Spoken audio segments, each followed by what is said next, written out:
Velkommen til. Mit navn det er Mark Sangani. Jeg er ansvarshavende redaktør på Dagbladet Arbejderen. I dag der skal vi snakke om situationen i Iran. Det skal vi cirka en uge efter, at USA og Israel har indledt en krig mod Iran ved at angribe Iran, og Iran har svaret tilbage ved at blandt andet angribe Israel og amerikanske baser osv. rundt omkring i regionen. For at skabe et overblik og en bedre forståelse for den hæsblæsende situation i Iran, har jeg med mig i dag Shahin Aakjær. Shahin, vi kender hinanden fra musikken, men det er ikke musik, vi i dag skal snakke om. Vi skal snakke om situationen i Iran, og jeg vil høre, om du ikke kan starte med lige at fortælle lidt om dig selv og dit faglige samt personlige forhold til Iran. Jo, det kan jeg sagtens. Jeg er halv iraner og har haft nogle barndomsår i Iran og har rejst løbende i Iran, både som rejseleder og privat og sådan i hvad kan man sige, arbejdsinteresse. Og så har jeg en kandidat i Mellemøststudier, og jeg har været sprogunderviser på Forsvarsakademiet og har oversat persiske tekster og så videre også. Så Iran er en ret stor del af mit daglige arbejde. Helt sikkert. Og man ser jo tit dig blive trukket på af nogle af de større medier, når de skal have input til situationen i Iran. Og jeg tænker, jeg vil starte ud med at stille et lidt åbent spørgsmål. Altså, hvordan opfatter du USA og Israels angreb på Iran, og hvad er det, de ligesom forsøger at opnå med det her? Jeg tror ikke nødvendigvis, at de har de samme bevæggrunde. Jeg har svært ved at se den helt store fordel for amerikanerne i det her. Meget tyder på, at der enten ikke er en plan, eller at kaos er planen. Man kan sige, at Irans tilbagesvar handler meget om at ramme især amerikansk økonomi, men egentlig helst verdensøkonomien så hårdt som muligt i håbet om, at Iran ikke bliver angrebet igen lige om lidt. Der går rygter om, at amerikanerne har forsøgt at få italienerne til at overtale Iran til våbenhviler, at Iran har afvist det, hvis det er rigtigt. Og det tror jeg, at iranerne gør, fordi at for dem handler det her om, at det skal koste så dyrt for amerikanerne, både økonomisk, men også så mange amerikanske soldater, der kommer hjem i kister som overhovedet muligt, i håbet om, at Iran ikke bliver angrebet igen lige om lidt. Og det er ligesom strategien, fordi Iran klart er militært set den svage, når det gælder USA og Israel. Det er to af verdens største militærmagter. Amerikanerne var jo i forhandling med Iran, både da de angreb den her gang, og da de angreb i sommer i 2025. Og meget tyder på, at man var ret tæt på et resultat, der med amerikanske briller var positivt. Det er i hvert fald det, omanitterne siger. Det var dem, der stod for forhandlingerne. Der sågar forlydende om, at man allerede havde booket det lokale, man skulle underskrive aftalen i, at der var bestilt nye Mont Blanc kuglepinde og så videre. Om det så er rigtigt, det ved jeg ikke, men rygtet går på, at de var så langt. Omvendt så i Israel, så er der jo kræfter inde i den israelske stat, der tidligere har talt om, at for dem vil et kaos i Iran, måske endda en balkanisering af Iran, altså man kan sige et opbrud af den iranske stat, være et positivt scenarie. Så der bliver talt om regimeskift, men spørgsmålet er, om egentlig ikke der er interesser i både en lang borgerkrig i Iran, og måske endda et Iran, der er klippet i stykker. Og noget, der kunne bekræfte den mistanke, det er, at man har bombet ret massivt grænseposter og politistationer, militæranlæg og så videre ud mod grænsen mod Kurdistan, og amerikanerne er i kontakt med kurdiske grupper inde i Irak. Og det er jo ikke første gang, at kurderne bliver brugt som, hvad kan man sige, frontsoldater i andres krige, og det vil med stor sandsynlighed måske heller ikke være første gang, at kurderne så vil blive svigtet igen bagefter.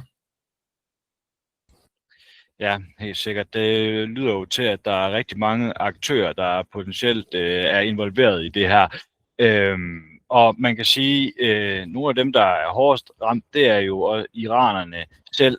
Nu hørte jeg, at der var en pigeskole, der blandt andet var blevet ramt af et angreb, og rigtig mange børn var døde.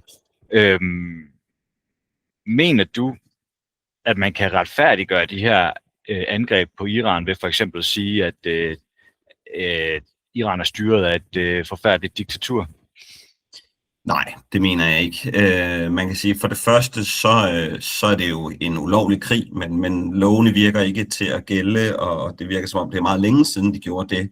Man kan sige helt konkret, så har Danmark jo også erfaringer med at være med i for eksempel Irak-krigen, og dertil kan man jo lægge eksempler som Syrien og Libyen og Afghanistan og mange andre.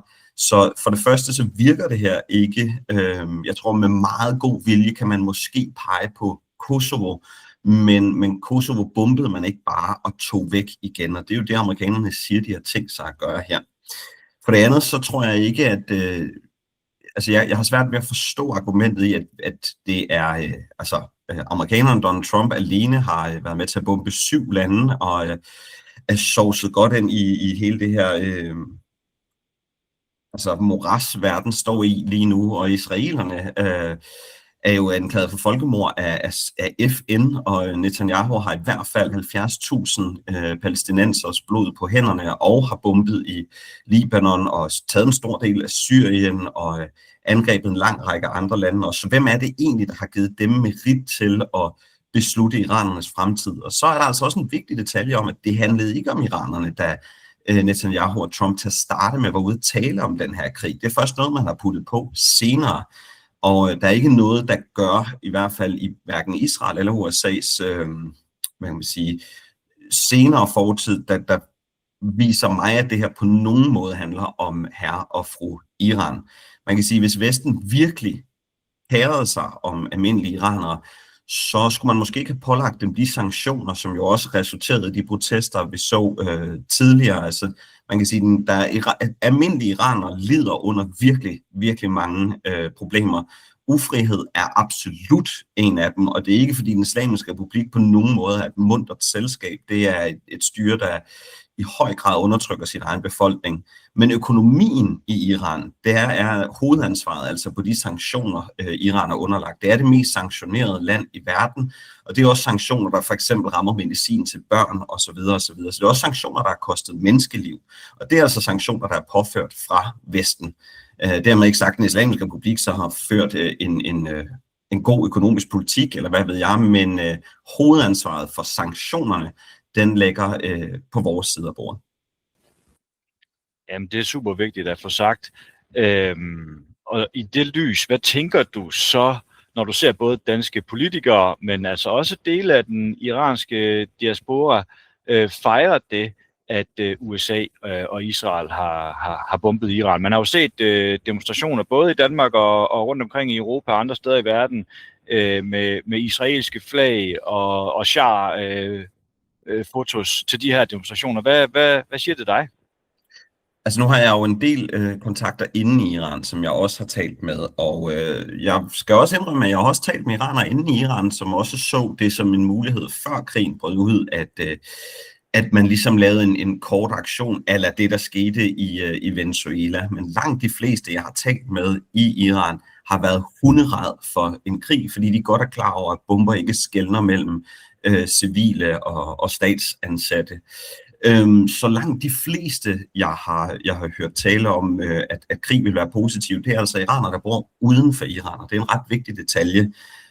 Også fordi iranerne bor uden for Iran selvfølgelig er flygtet på grund af den islamiske republik, enten af personlige årsager, frihedsmæssige årsager, værnepligtsmæssige årsager, men også økonomiske årsager. Så det er klart, at der er en overvægt af iranere uden for Iran, som er villige til en højere pris på vegne af iranerne inde i Iran.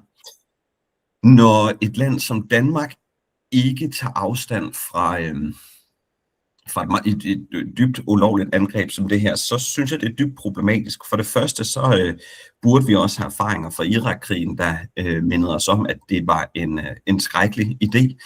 Og så er det altså også vigtigt at understrege, at den stærke i den her krig, det er altså dem, der også for nyligt har troet os i forhold til Grønland. Og at man kan sige, at det var ikke fordi, at der blev bogstaveligt talt blev klappet, da man kidnappede Maduro og hans kone i Venezuela, men vi var i hvert fald ikke ude og fordømme det. Og kort efter, så bliver der igen talt Grønland, og så kan man godt se et smil ligesom stivnede lidt. Men i det tilfælde vil det selvfølgelig også klæde Vesten og måske se lidt mere i Spanien og Norges retning i forhold til at sige nej til krige, der gør verden mere utryg. Fordi hvis vi skal se på det her med europæiske briller, så vil vores økonomi blive ramt af det her. Det er det allerede. Gas- og benzinpriserne, de kommer til at stige. Og det, hvis man som europæer stadig ønsker at presse russerne, så er det her bestemt ikke til vores fordel, fordi det er også russisk energi, der kommer til at stige pris, og vi kan blive tvunget til at bede russerne om energi igen, hvis det her det fortsætter. Og så er det jo også, hvad kan man sige, noget, der kommer til at skabe utryghed for os, også i forhold til flygtninge og så videre. Altså, europæerne kommer ikke til at vinde på noget på den her krig. Og et lille land som Danmark, der for nyligt er blevet truet af amerikanerne, bør i mine øjne sige fra over for krig som det her. Også selvom vi ikke bryder os om styret i Iran, men man kan sagtens have både en afsky over for den islamiske republik og for dem, der dræber de mennesker, der er undertrykt af den islamiske republik. Helt sikkert. Og nu nævner du selv situationen i Grønland, og der kan man sige, der er Trumps argument jo ligesom, at Danmark har behandlet grønlænderne så dårligt, så nu skal Grønland ligesom være en del af Danmark, og han prøver at retfærdiggøre det ved ligesom at pege på det, hvordan Danmark har behandlet Grønland. Og når jeg så læser og følger situationen i Iran, i de danske medier og lytter til de danske politikere, så virker det som om, der ikke er en eneste politiker i Folketinget, der kan omtale de her bombninger, altså de ulovlige angreb mod Iran, uden at man skal fortælle, at Iran er styret af et forfærdeligt diktatur. Der skal ligesom lige være 5-10 minutter snej, hvor er Iran styret af en forfærdelig diktator, inden man overhovedet kan begynde at snakke om det her angreb her. Hvad tror du, ideen med det er, og hvad bidrager det til? Jeg tror, at vi i Danmark lidt lider under en misforstået loyalitet, at vi nogle gange agerer ud fra, hvad der vil være i vores store allieredes interesser. Det er noget også historisk set, at Danmark har brændt fingrene på. Det er ikke altid, vi har holdt med den historisk set bedste af de store, stærke supermagter. Og man kan sige, det er lidt det, der sker igen, at vi ikke bare kan tage afstand og samtidig ligesom fordømme den islamiske republik. Det kan jeg ikke se noget problem i, at vi gør. Det synes jeg også, at vi bør.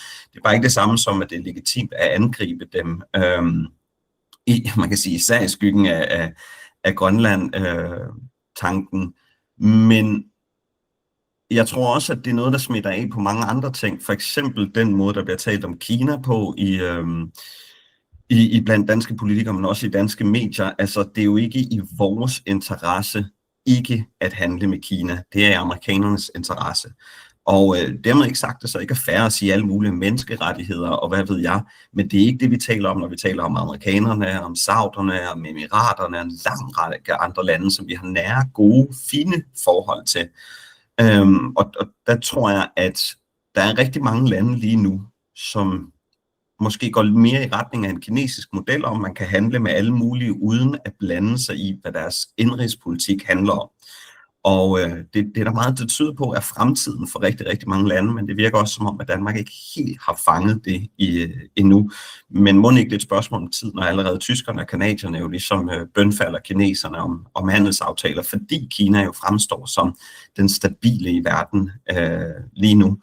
Og en konflikt som det, der er i Iran lige nu, er også til fordel for eksempel kineserne. Altså kineserne har et godt forhold til Iran, og er ikke interesseret i, at styret falder i Iran.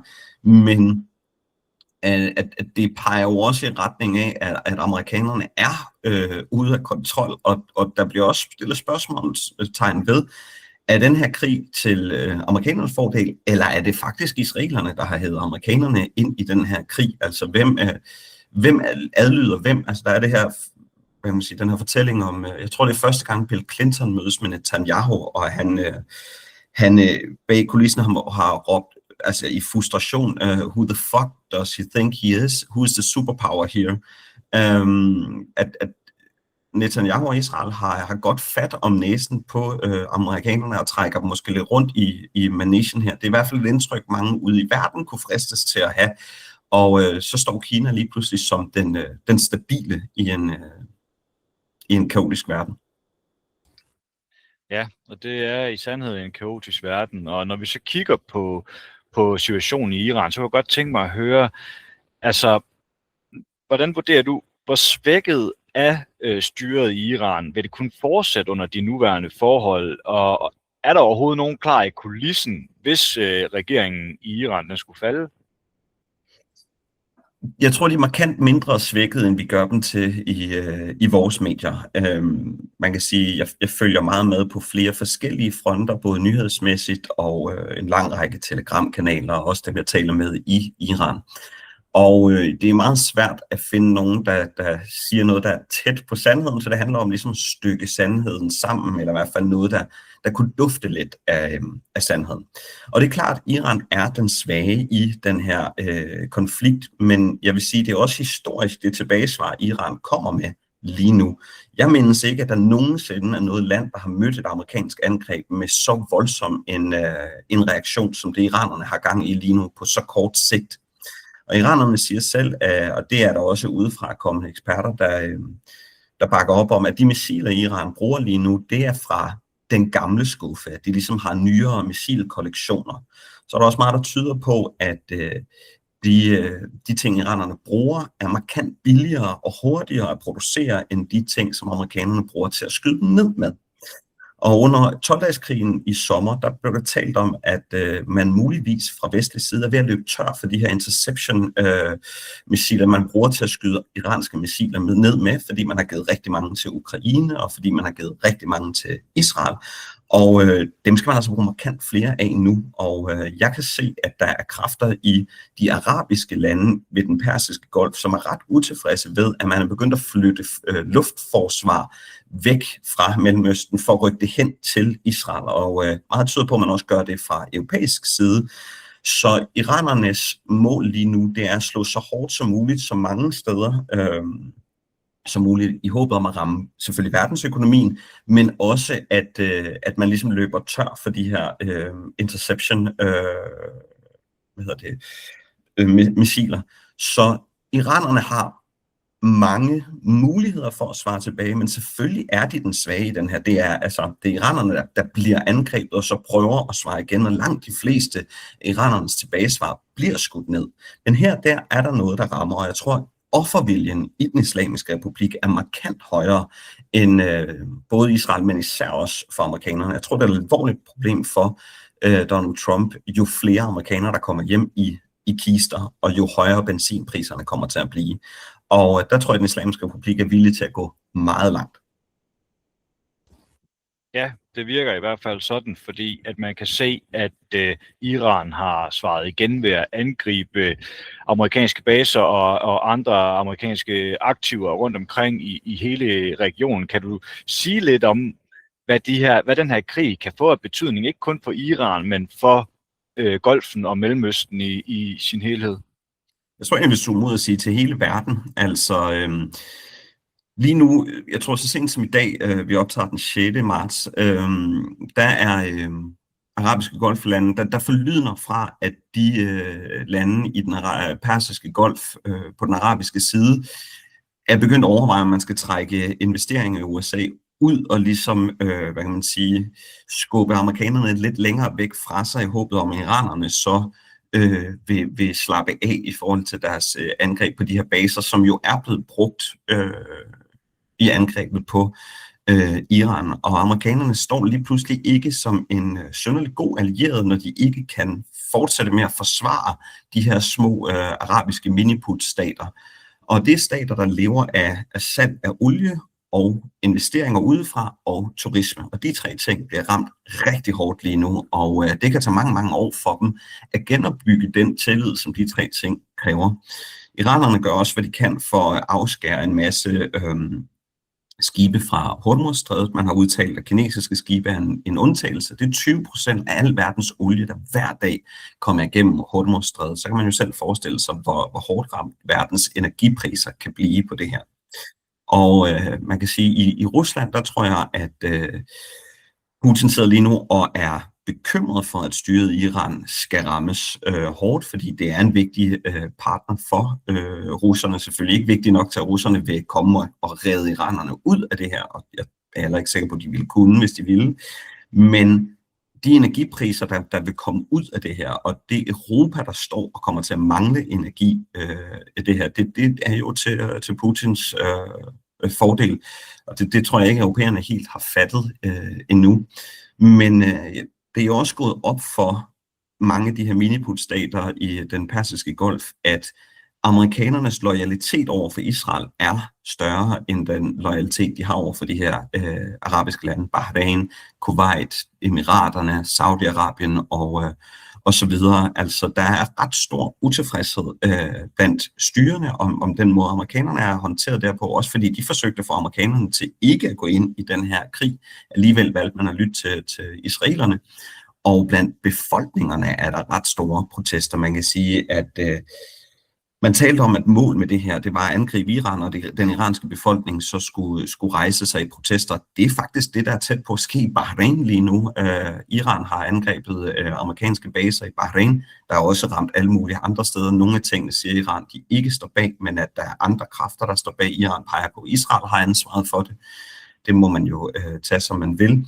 Og det har ledt til protester i Bahrain, i Pakistan, i Irak, i Bangladesh og også flere andre steder i de her arabiske golflande ved den persiske golf.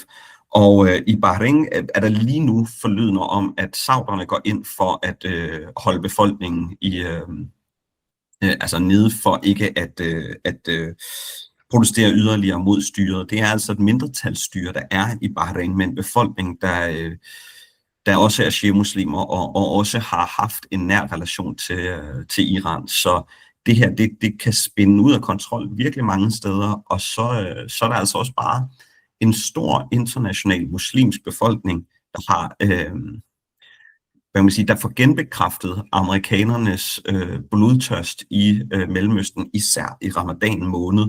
Så det her bliver også vand på den islamiske republiks mølle. I den islamiske republik, hvis du er muslim i Mellemøsten og føler, at Israel og USA har gjort dit liv og andre muslimers liv surt, så står den islamiske republik som en af de eneste alternativer. Og det kan man mene, hvad man vil om heroppe i Europa, men der er befolkninger rundt omkring, især i Mellemøsten, som hvis respekt for den islamiske republik vokser lige nu. Altså man kan se videoer af folk i Gaza, der kigger på missiler, der kommer fra Iran over Israel, som fejrer det og er glade for, at der i hvert fald findes én stat, som de føler har deres ryg. Og så kan man jo så diskutere om, hvorvidt iranerne gør det her for palæstinensernes skyld eller ej. Pointen er bare, at der er en opbakning i regionen blandt befolkningen til den islamiske republik, og den bliver ikke mindre af det her. Det skal vi også være klar over i Vesten, at det her, det skaber ikke flere venner i regionen. Jeg synes, det er en super interessant ting at få med, og også noget, som man ikke rigtig får så godt et indblik i, når man bare følger mainstream-mediernes generelle dækning af det her. Hvad mener du egentlig, at den danske regering, du har været lidt inde på det, men hvad mener du, at den danske regering bør gøre for at afvikle den her situation, eller hvad kan den danske regering stille op generelt? Altså det er jo begrænset, hvad vi kan stille op. Man kan sige, at vi er meget, meget langt væk. Men man kan sige, hvis man kigger til Norge og Spanien, har de begge to fordømt det her. Spanien har været mere hvad man siger, udtalt end nordmændene, men man kan sige, Spanien, de baser Spanien har, hvor amerikanerne indtil for nylig i hvert fald har haft mere eller mindre fri adgang, ligger også tættere på Iran. Så det er en anden situation, Spanien ligger i. Men altså, jeg vil da synes, at det var utroligt oplagt at kigge på vores samarbejde med amerikanerne, også når man tænker på, at vi selv for nyligt er blevet truet af amerikanerne, og at man ikke udelukkede militær intervention og alt muligt andet, som mange mennesker jo ikke i deres vildeste fantasi havde kunnet drømme om ville ske. Så at ikke tage afstand fra ulovlige angreb og krige som det her, men egentlig også Venezuela. Det klæder os ikke, når vi selv bliver truet, og der er den der gamle fortælling om, først så kom de efter jøderne, så kom de efter kommunisterne og de homoseksuelle, og til sidst så var der ikke andre, der kom efter end mig. Og det er ikke fordi, jeg siger, at amerikanerne kommer efter i morgen, men vi bør i hvert fald tage afstand fra de steder, hvor de gør noget, som vi ikke burde bryde os om i hvert fald. Små lande burde gøre alt, hvad de kan for fred og fordragelighed i verden, og vi er et meget, meget lille land. Ja, det er så sandt, som det er sagt. Jeg tror, især i en valgkamp, hvor vi taler så meget om, at vi bestemt ikke vil have flere brune mennesker og muslimer ind i landet, så er mere krig i Mellemøsten bestemt ikke det, som de danske politikere har brug for, tænker jeg. Ej, det er meget sandt. Nu når begrebet remigration er gået hen og blevet mainstream. Men hvad tænker du så, nu snakkede vi den danske regering, hvad tænker du så som almindeligt menneske? Er der noget, man kan gøre for altså er der noget mennesker, der ønsker fred i Iran og i hele regionen og i hele verden for den sags skyld, kan gøre i den her sag? Man kan sige, jeg tror det handler om at opsøge flere forskellige bud på sandheden. Hvis man bare tænder for Danmarks Radio eller TV2, så får man en udgave af sandheden, og det kan godt være, at jeg lyder som en sølvpapirshat, når jeg siger det, men når det er overskrifter, bliver ved med at skrive iransk støttet Hizbollah og iransk støttet Houthi og så videre. Det er ikke forkert, at Iran har relationer til de her, men når man skriver det på den måde, så får det også til at lyde som om, at det er Iran, der har opfundet det her. Og der er befolkninger i Yemen og i Libanon og i Palæstina og i alle mulige andre lande, som har fælles interesser med den islamiske republik, og det er ikke nødvendigvis det samme som Iran altid. Og det ser man bort fra, når man kommunikerer det på den måde. Omvendt så får danske medier som regel også deres nyheder fra Reuters, fra CNN, fra BBC, fra Washington Post osv. Det er altså kun en bid af perspektivet. Jeg har flere gange set DR-nyheder, hvor der står, at ifølge Reuters siger Al Jazeera, eller ifølge CNN skriver iranske statsmedier, at så det bliver ligesom filtreret. Og det er ikke fordi, jeg så siger, at sandheden ligger på den anden side. For nyligt sagde iranske statsmedier, at 500 amerikanske soldater indtil videre er døde, og det har jeg meget svært ved at tro på. Så man kan sige, at begge sider har agendaer, det har de iranske diaspora-medier i høj grad også. Jeg tror, det handler om at følge med forskellige steder og prøve at danne sig et indtryk derfra. Og så tror jeg egentlig også, at vi som mennesker vil have godt af at opsøge kulturprodukter fra mange forskellige lande, og dermed opdage, at her for Iran, her for Venezuela, her for Spanien eller Sudan eller Uruguay minder mere om os, end vi egentlig går og tror. Og jo mere vi ved om hinanden, desto mindre har vi lyst til at myrde hinanden, er min meget naiv forhåbning. Det synes jeg er utrolig smukt sagt, og ved du hvad, jeg tænker, medmindre du har mere at skyde ind, så synes jeg, det vil være en rigtig god måde at afslutte det her interview på. Men er der et eller andet, jeg har overset, som du lige vil have af brystet her til sidst? Jeg tror, som almindelig medieforbruger er det også vigtigt at holde fast i, hvad der bliver sagt, og det er svært, fordi der er så mange nyheder hele tiden. Men da amerikanerne og israelerne indledte den her krig, der talte man om, at det her kommer til at gå hurtigt. Det er måske et spørgsmål om et par dage og maks et par uger. Og det bliver de ved med at skubbe, og jeg kan sagtens forestille mig, at de vil blive ved med at skubbe det. Og det tyder på, at de ikke var klar over, hvad de havde gang i, og det er vanvittigt at tænke på, at der er blevet indledt en krig på den her måde, uden at der er en reel plan, med mindre planen var at skabe kaos. Og hvis uanset hvilke af de to muligheder, der er det rigtige svar, så er det et alvorligt problem, ikke bare for iranerne, men for hele verden, at to af de stærkeste militærmagter i verden kan tillade sig at opføre sig på den der måde. Helt sikkert. Jamen, Shahin, du skal have tusind tak for, at du stillede op til interview her med arbejderen. Jeg synes, det har været en super interessant samtale, og du har haft en masse gode input, som man ikke lige nødvendigvis finder, når man bare, som du selv siger, til DR TV2. Så tusind tak, fordi du var med. Tak for invitationen.